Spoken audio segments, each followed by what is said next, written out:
అంతా కూడా ఎంత అద్భుతంగా నిర్మించాడో చూడండి. ఇదంతా మంచి మనస్సాక్షితో ఆలోచించిన వాడికి అర్థమైద్ది. చెడిపోయిన మనస్సాక్షి లేదు, ఆయన్ని నేను నమ్మనా అంటాడు. ఆశోదేవుడు వాడు, మనం ఏం చేద్దాం? కానీ దేవుడి కృప వల్ల మీరైతే ఆశోదేవుల గుంపులో లేరు.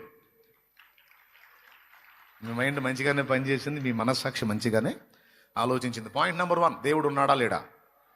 బాయ్ పెద్దగా చెప్పు. పెద్ద నువ్వు చెప్పవేమే, చేయొచ్చు చెప్పు. ఉన్నాడా లేడా దేవుడు? అది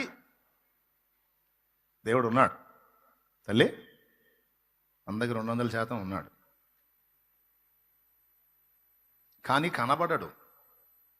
కనబడితే నమ్ముతా అంటాడు. ఏందమ్మా నీకు కనబడేది? అసలు దేవుడు ఎలాగున్నాడు, ఎంత ఉన్నాడో తెలుసా? అసలు టోటల్ దేవుని పరిమాణం తెలుసా? అనంతుడు అంటే కొలత వేయటానికి అంతు చిక్కని వాడు.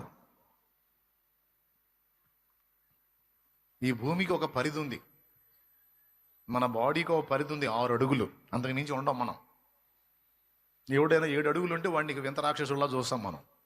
బజార్లో వాడు పోయాడంటే బజార్ అంతా చూస్తారు, ఈడు వాడు ఎంత పొడుగున్నాడని. మినిమం 6 అడుగులు. దాని మించి ఎవడన్నా కనపడితే ఆడవాళ్ళు వాళ్ళు అందరూ చూస్తారు వింత జంతువులాగా. వీడు మాట చెప్తున్నాను నేను. మన పరిమాణం అది.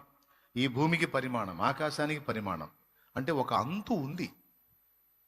మన హైట్ 6 దాటితే క్లోజ్, ఇంకా అంతవరకు. అంత 6తో మన అంతం, ఇంకా పైన ఉన్నాం. కానీ దేవుణ్ణి కొలత ఇస్తే ఇంతటితో దేవుడు అయిపోయాడా బాయ్ అంటానికి అంతు చిక్కడు. పర్సనాలిటీకి కొలత లేదు, జ్ఞానమునకు కొలత లేదు, బలమునకు కొలత లేదు. నువ్వు ఏ దాన్ని కొలత వేయడానికి ట్రై చేసినా ఆ కొలతకు అందని వాడే దేవుడు. జానాబె